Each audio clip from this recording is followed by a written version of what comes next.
Assalamualaikum warahmatullahi wabarakatuh. Selamat pagi teman-teman. Apa kabarnya hari ini?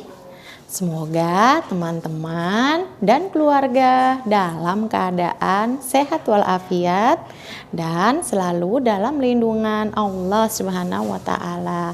Amin. Berjumpa kembali dalam pelajaran Bahasa Indonesia kelas 4. Sebelum kita mulai, alangkah baiknya kita berdoa terlebih dahulu. Bismillahirrahmanirrahim.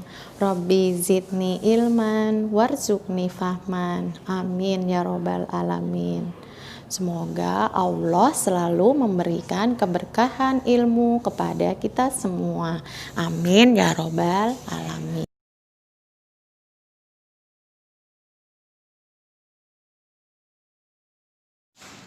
Hari ini kita akan belajar tentang mengkomunikasikan secara lisan dan tulisan pendapat pribadi tentang isi buku sastra yang dipilih sendiri dan dibaca yang didukung oleh alasan.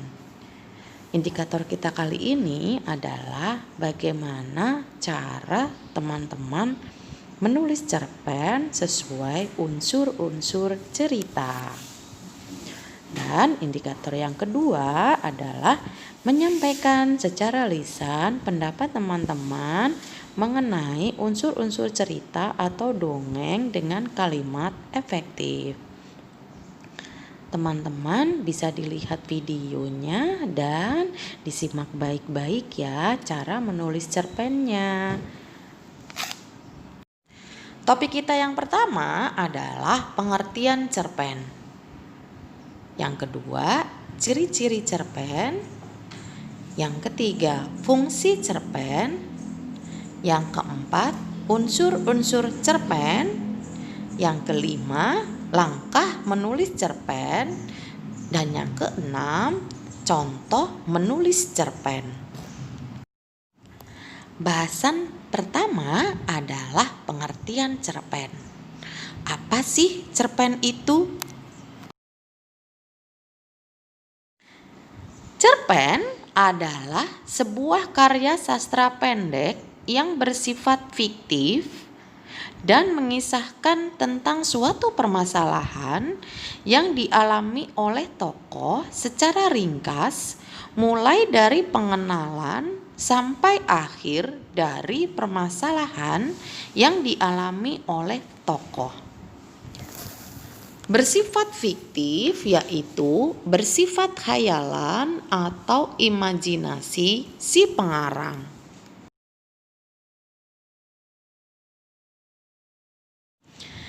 Yang kedua adalah ciri-ciri cerpen.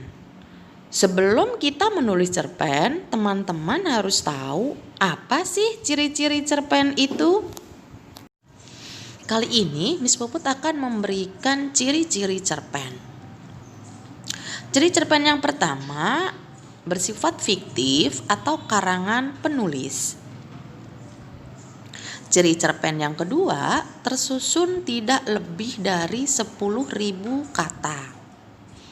Yang ketiga dapat dibaca dengan sekali duduk. Yang keempat memiliki alur tunggal atau satu jalan cerita. Yang terakhir biasanya memiliki pesan moral yang terkandung dalam cerita. Bahasan yang ketiga adalah fungsi cerpen. Apa sih fungsi cerpen itu? Fungsi yang pertama adalah fungsi rekreatif, yaitu sebagai penghibur bagi para pembaca.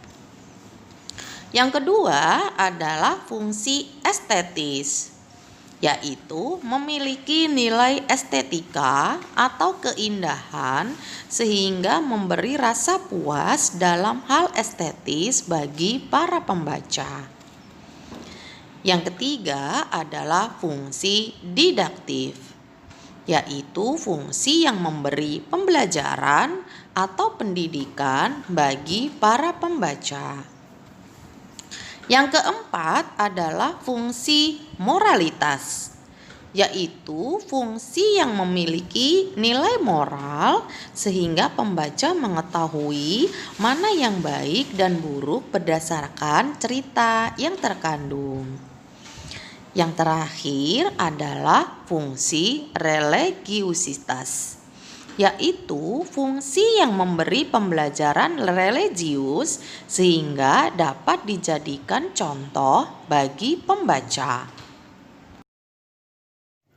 Pokok bahasan kita yang keempat adalah unsur-unsur intrinsik dalam cerpen.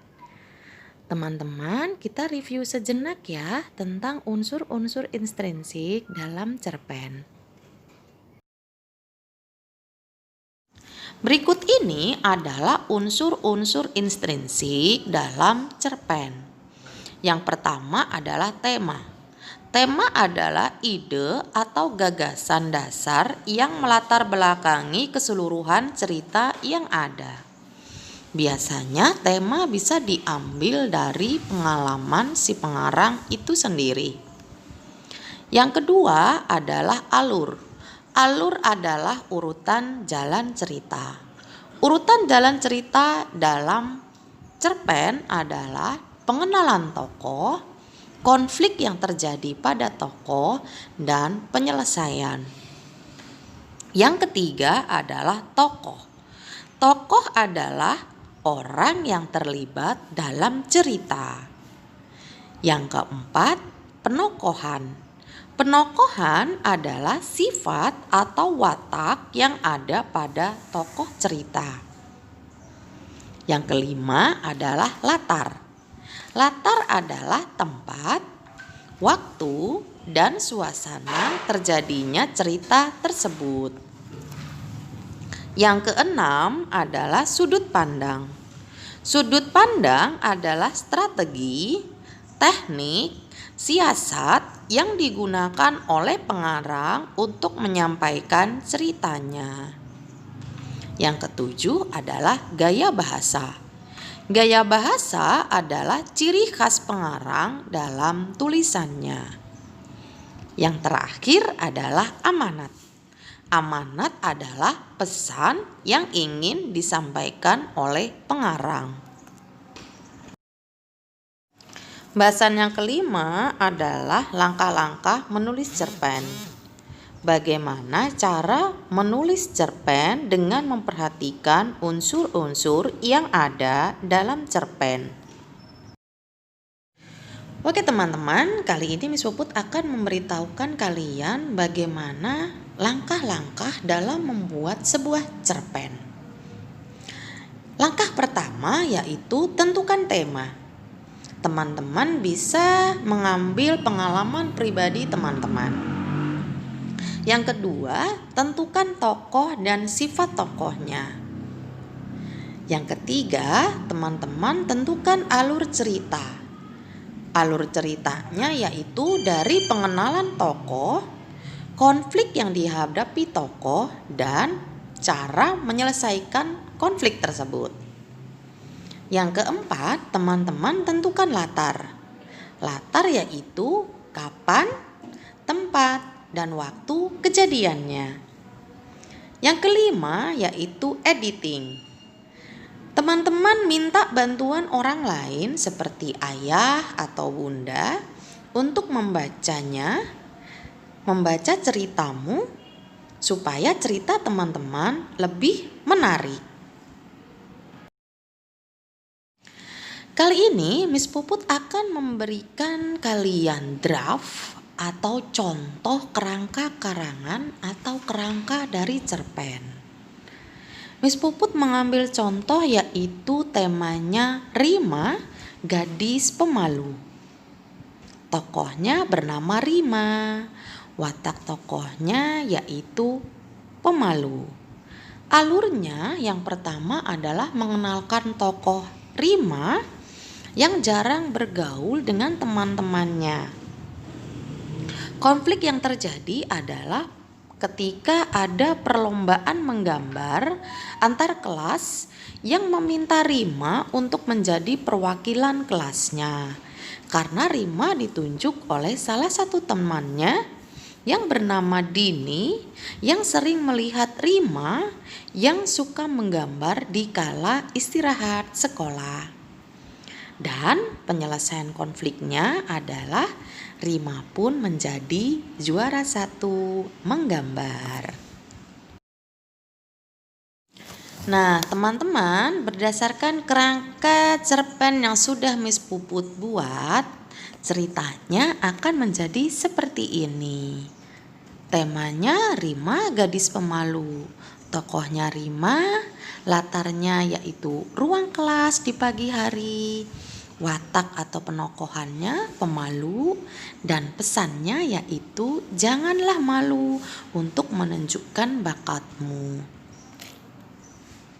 Nah, teman-teman, untuk memahami tentang bagaimana menulis cerpen, teman-teman buat sendiri ya cerpen dengan unsur-unsur yang ada dalam cerpen. Teman-teman boleh mengambil cerita tentang pengalaman pribadi teman-teman di sekolah. Nah, pertama-tama teman-teman harus membuat draft atau kerangka cerpen yang seperti Miss Puput buat tadi.